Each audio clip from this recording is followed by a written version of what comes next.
উত্তরবঙ্গে ডুয়ার্স অঞ্চলে অবস্থিত জলদাপাড়া জাতীয় উদ্যান ভারতের অন্যতম গুরুত্বপূর্ণ ঘাসভূমি ভিত্তিক বনাঞ্চল। তোর্ষা নদীর তীর ঘেঁষে বিস্তৃত এই সবুজ সমতল ভূমি শুধু বন্যপ্রাণী নয়, ভৌগোলিক ও সাংস্কৃতিক বৈচিত্র্যের দিক থেকেও অত্যন্ত সমৃদ্ধ।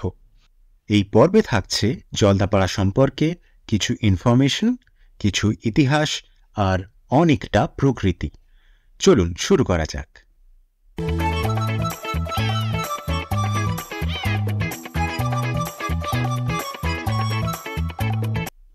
আগের দিন আমরা গরুমারা থেকে বেরিয়ে মূর্তি নদীর সাথে সময় কাটিয়ে এসেছিলাম জলদাপাড়াতে।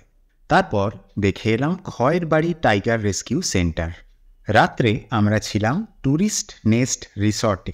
সন্ধেবেলা আমরা জলদাপাড়ার জিপসি সাফারির টিকিট কেটে নিয়েছিলাম। এখানে দু রকমের সাফারি হয়, হাতি সাফারি ও জিপসি সাফারি। জিপসি সাফারির সময়গুলি হল ভোর 5:30 থেকে 7টা, 7:30 থেকে 9টা, দুপুর 2টো থেকে 3:30, 4টে থেকে 5:30। লাস্টের সাফারিতে 30 মিনিট ফোক ড্যান্স ইনক্লুডেড আছে। প্রথম সাফারি বাদ দিয়ে বাকি সাফারির পাস সংগ্রহ করতে হবে সাফারির 1 ঘন্টা আগে। শুধু 5:30 সাফারির পাস আগের দিন সন্ধ্যা 6টা থেকে রাত 8টার মধ্যে সংগ্রহ করতে হবে। হাতি সাফারি 3টি স্লট আছে, ভোর 5:30 থেকে 6:30, 7:45 থেকে 8:45, 8টা থেকে 9টা। এটিরও পাস আগের দিন সন্ধ্যা 6টা থেকে 8টার মধ্যে সংগ্রহ করতে হবে। এখন হাতি সাফারির বুকিং অনলাইনে করা গেলেও জিপসি সাফারির বুকিং অনলাইনে করা যাচ্ছে না, কাউন্টারে এসেই কাটতে হবে। টিকিট অনলাইনে বা অফলাইনে কাটলেও পাস সংগ্রহ করতে হবে এই বুকিং কাউন্টারে এসেই। অনেকে টিকিট কেটেও যদি আসতে না পারেন তাহলে সেই স্লটটি যাতে ফাঁকা না যায় তাই এই ব্যবস্থা। একটি জিপসি 6 জন ও একটি হাতিতে 4 জন করে যেতে পারেন। এদের মধ্যে যে কোনো একজনকে নিজে এসে ফর্ম ফিল আপ করতে হবে। সবার আই কার্ডের জেরক্স রাখতে হবে সাথে। অরিজিনাল সাধারণত দেখতে চায় না, কিন্তু যিনি টিকিট কাটতে আসছেন তার নিজের অরিজিনাল আই কার্ড সাথে রাখা ভালো। স্থানীয় টোটোওয়ালারা 200 টাকা করে নেন রিসর্ট থেকে সাফারি জিপসি অবধি নিয়ে আসার জন্য, আবার রিসর্টে ড্রপ করে আসার জন্য। ঘন বন, উঁচু ঘাসের জঙ্গল, নদী নালার আঁকাবাঁকা পথ এবং দূর পাহাড়ের নীলাভ রেখা, সব মিলিয়ে জলদাপাড়া প্রকৃতিপ্রেমী ও বন্যপ্রাণী অনুরাগীদের কাছে এক অমূল্য সম্পদ।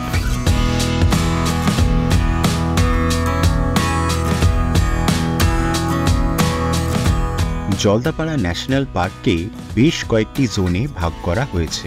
এগুলি হল Lankapara range, Nilpara range, Jaldapara north range, Kodalbasti range, Jaldapara east range, Jaldapara west range, Jaldapara south range, Chilapata range এবং মাদারিহাট রেঞ্জ। জলদাপাড়ার ইতিহাস বেশ পুরনো। ব্রিটিশ শাসনকালে এই অঞ্চলকে জলদাপাড়া গেম স্যাংচুয়ারি ঘোষিত করা হয় 1941 সালে, মূলত বন্যপ্রাণী বিশেষত একশৃঙ্গ গন্ডার রক্ষার উদ্দেশ্যে। স্বাধীনতার পরে বন দপ্তর উন্নত সংরক্ষণ পদ্ধতি চালু করে এবং ধীরে ধীরে প্রাণী সংখ্যা বাড়তে থাকে।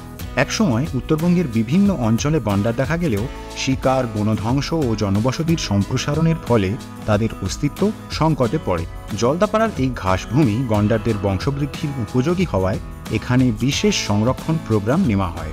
দীর্ঘ প্রচেষ্টার ফলে গন্ডারের সংখ্যা উল্লেখযোগ্যভাবে বৃদ্ধি পায়। 2012 সালে জলদাপাড়া স্যাংচুয়ারিকে ন্যাশনাল পার্ক হিসেবে ঘোষিত করা হয়, যা তার সংরক্ষণের মর্যাদা আরও বাড়াতে সাহায্য করে। বর্তমানে এটি ভারতের দ্বিতীয় বৃহত্তম একশৃঙ্গ গন্ডারের আবাসস্থল, কাজিরাঙার পরেই। তোর্ষা নদী এখানকার প্রাণস্রোত। এর পাশাপাশি মালঙ্গি, হলং, বটলখোলা প্রভৃতি নদী ও নালা জঙ্গলের জৈব বৈচিত্র্যকে উন্নত করে। জলদাপাড়া উদ্যানটি নদীমাতৃক বনভূমি হওয়ায় মাটিতে বালির পরিমাণ বেশি, ফলে চেপটি, ঢাড্ডা, হোগলা, পুরুন্ডি, কাশ, নল, মালসা, মধুয়া, খাগড়া, বাঁশপাতি প্রভৃতি তৃণভূমি তৈরি হয়েছে। আর এই তৃণভূমি থাকার কারণেই তৃণভোজী প্রাণীদের, বিশেষ করে একশৃঙ্গ গন্ডারের অবাধ বিচরণ ক্ষেত্র এই উদ্যান। এখানে 2টি রুটে জিপ সাফারি হয়, একটি হলং বাংলোর রুটে আর একটি চিলাপাতা রুটে। আমরা গেছিলাম হলং বাংলোর রুটে। এই তৃণভূমি বালিতে হিউমাস তৈরি করে গুল্ম ও কাঁটা জাতীয় গাছের জন্ম দেয়, যেমন খয়ের, শিমুল, পিটালি ইত্যাদি। তাই এই উদ্যানে প্রচুর শিমুল গাছ দেখতে পাওয়া যায়। ডিসেম্বর এপ্রিল এই সময়ে শিমুল গাছে ফুল আসে। সেই ফুলের মধু খেতে বিভিন্ন প্রজাতির কীটপতঙ্গের আগমন ঘটে, আর সেই কীটপতঙ্গকে খাওয়ার জন্য বিভিন্ন পাখিরও আগমন ঘটে এখানে। যখন ফুলগুলি ঝরে যায়, সেই ঝরে যাওয়া ফুলগুলি তৃণভোজী প্রাণীরা খাবার হিসেবে গ্রহণ করে। তাই ডিসেম্বর থেকে এপ্রিল মাসে শিমুল গাছের তলায় তৃণভোজী প্রাণী বেশি দেখা যায়। উঁচু সাভানার মতো ঘাসঝোপ, সেমি এভারগ্রিন বন, শাল, শিশু, মহুয়ার সমাহার এবং জলাভূমি মিলে এক অনন্য ইকোসিস্টেম তৈরি করেছে। বর্ষাকালে নদীর জলবৃদ্ধি ও বন্যা ঘাসভূমির পুনর্জন্মে সাহায্য করে, যা গন্ডার, হাতি ও হরিণ প্রজাতির জন্য অত্যন্ত উপযোগী। জলদাপাড়ার প্রধান আকর্ষণ হল ভারতীয় একশৃঙ্গ গন্ডার। এছাড়াও এখানে দেখা যায় এশিয়াটিক হাতি, সাম্বার, চিতল ইত্যাদি। জঙ্গলে প্রচুর দেখা যায় পাহাড়ি ময়ূর। এছাড়াও চিতাবাঘ ও বন্য শুয়োরও দেখা যায়। আর আছে গৌর বা ইন্ডিয়ান বাইসন। জলদাপাড়া পাখি প্রেমীদের জন্য এক স্বর্গরাজ্য। এখানে ৩০০রও বেশি পাখির প্রজাতি রেকর্ড করা হয়েছে। এখানে দেখা যায় বেঙ্গল ফ্লোরিক্যান, যেটি অত্যন্ত বিরল ও বিপন্ন। জঙ্গলের ভেতরে করা আছে বেশ কয়েকটি ওয়াচ টাওয়ার। এই জেপি ওয়াচ টাওয়ার তার মধ্যে একটি। কপাল ভালো থাকলে এইসব ওয়াচ টাওয়ারগুলি থেকে পশু ও পাখির দেখা পাওয়া যায়।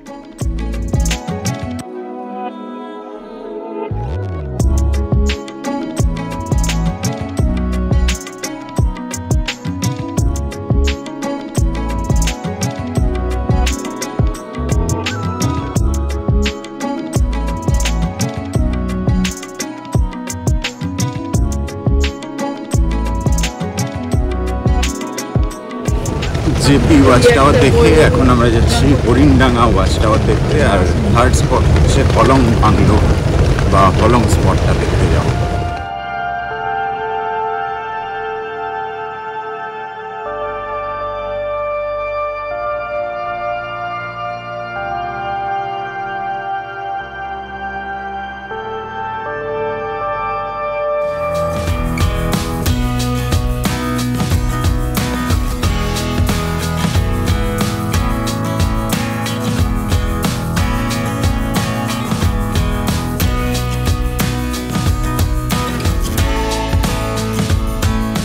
জেপি ওয়াচ টাওয়ারে কিছুক্ষণ সময় কাটিয়ে আমরা এলাম হরিণডাঙ্গা ওয়াচ টাওয়ার দেখতে।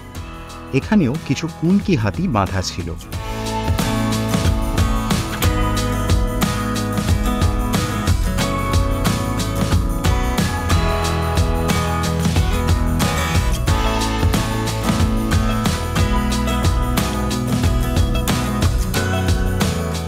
এরপর আমরা এলাম হলং বাংলো, যেখানে ছিল সেই জায়গাটায়। হাতি সাফারি এখান থেকেই শুরু হয়। এই হচ্ছে এখানকার পার্কিং স্পেস।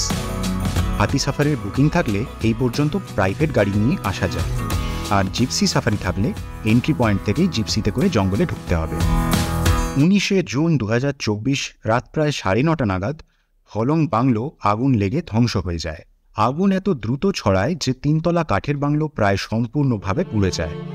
সৌভাগ্যবশত তখন বাংলো পর্যটকদের জন্য বন্ধ ছিল, তাই কোনো মানুষের ক্ষতি হয়নি। এখানেই ছিল ঐতিহাসিক হলং বাংলো। কি অদ্ভুত, যেখানে হয়েছে ধ্বংস সেখান থেকেই সৃষ্টির শুরু। নুড়ির ফাঁকে ফাঁকে কালো ছাই এখনও দেখা যাচ্ছে। তার মধ্যেই প্রকৃতির নিয়মে মাথা তুলেছে চারা গাছ, আর তাতে ফুটেছে পাহাড়ি ফুল। জঙ্গল রক্ষার্থে যেসব বনকর্মীরা আত্মবলিদান দিয়েছেন তাদের নাম লেখা আছে এই বোর্ডে। আমরা তাদের আত্মার শান্তি কামনা করি।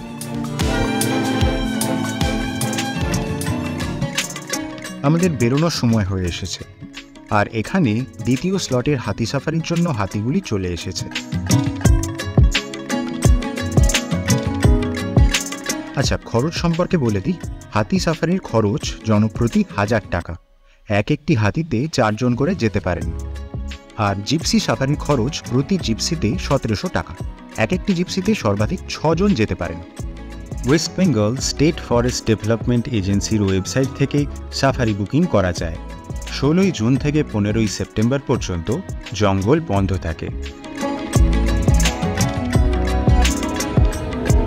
অসাধারণ একটা সাফারির অভিজ্ঞতা নিয়ে জলদাপাড়াকে বিদায় জানিয়ে আমরা ফেরার পথ ধরলাম।